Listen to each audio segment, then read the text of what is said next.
Bienvenue dans Poker Builder. Aujourd'hui, on parle d'un sujet qui peut transformer ton niveau sans te rajouter du stress. L'organisation de ta base de main, dossier, tag et surtout une routine hebdo simple pour rendre l'étude régulière et légère. Si tu as déjà vécu ça, tu joues, tu marques quelques mains, tu te dis «je les review demain» et 3 semaines après, tu as une montagne de spots que tu n'ouvriras jamais. Ce n'est pas un problème de motivation, c'est un problème de système. Donc on va construire un système clair qui tient dans la durée. L'objectif de l'épisode est simple, que tu puisses, dès cette semaine, retrouver tes mains en 10 secondes, les analyser en 10 minutes et en tirer une leçon concrète. On va avancer en 3 parties. Première partie, comment taguer tes mains par thème. Deuxième partie, la routine 3 tags max par session. Troisième partie, la routine hebdo avec un thème unique et un mini bilan. Et à la fin, je te donne un mini exercice à faire tout de suite. Partie 1. Tagger les mains par thème. Un tag, c'est un mot-clé. L'idée n'est pas de décrire toute la main, mais de classer le spot dans une catégorie d'apprentissage. Tu n'es pas en train d'archiver pour le plaisir, tu construis une bibliothèque d'exercices. Je te conseille de taguer par grands thèmes qui reviennent tout le temps. Par exemple, 1. Préflop. C'est large mais c'est vital. Tu peux avoir des tags comme 3 bêtes, 4 bêtes, open, call versus open, squeeze.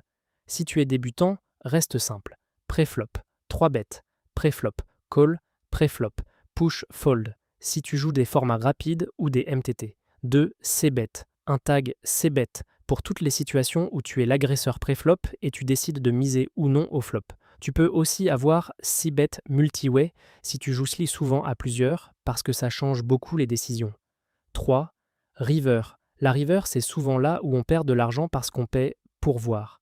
Un tag river bluff catch ou river value thin peut vite te faire progresser. Même un simple river gros pot peut suffire. 4. MTT bulle. Si tu joues en tournoi, le jeu à la bulle mérite un tag dédié. MTT bulle te permet de retrouver toutes les mains où la pression ICM change tes ranges. 5. Expresso heads up. Si tu joues expresso, le heads up est un monde à part. Un tag expresso, HU, te permet de travailler spécifiquement les ranges, les sizing et l'agression. Le point clé, tes tags doivent répondre à la question « Quel chapitre de mon jeu je suis en train d'étudier ?» Pas « Qu'est-ce qui s'est passé dans la main ?» En pratique, vise une liste courte au départ, 10 à 15 tags maximum, sinon tu vas passer plus de temps à choisir le bon tag qu'à analyser.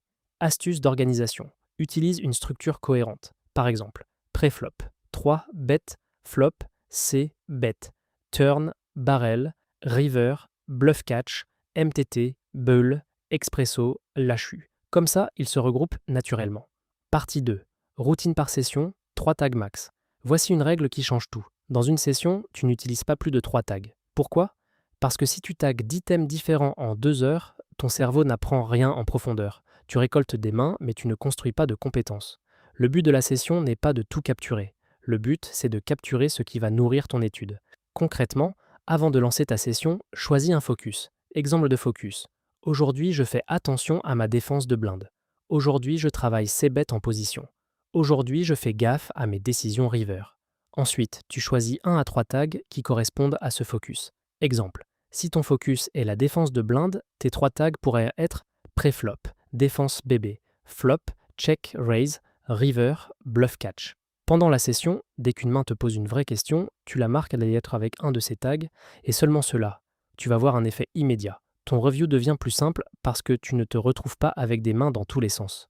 Partie 3. Routine hebdo. Un thème, un mini bilan.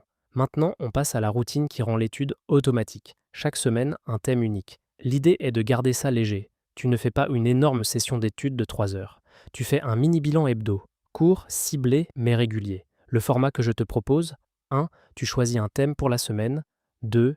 Tu tags tes mains sur ce thème pendant tes sessions. 3.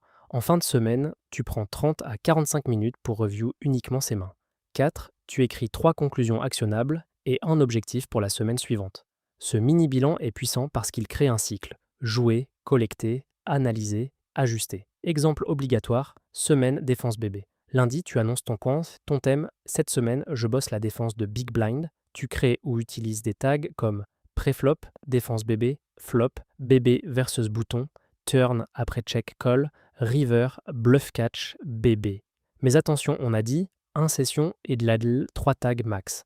Donc tu ne vas pas forcément tous les utiliser chaque jour. Exemple de routine sur la semaine, session 1, tag autorisé, Pré-flop, défense bébé, flop, bébé versus bouton, river, bluff catch bébé. Session 2, tag autorisé, pré-flop, défense bébé, turn, après check call, river, bluff catch bébé. Session 3, tu répètes les mêmes, sans élargir.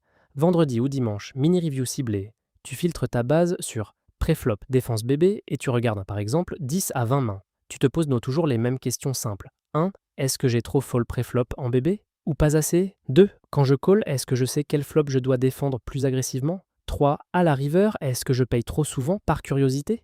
Puis tu sors un mini bilan en 3 points du style point sain.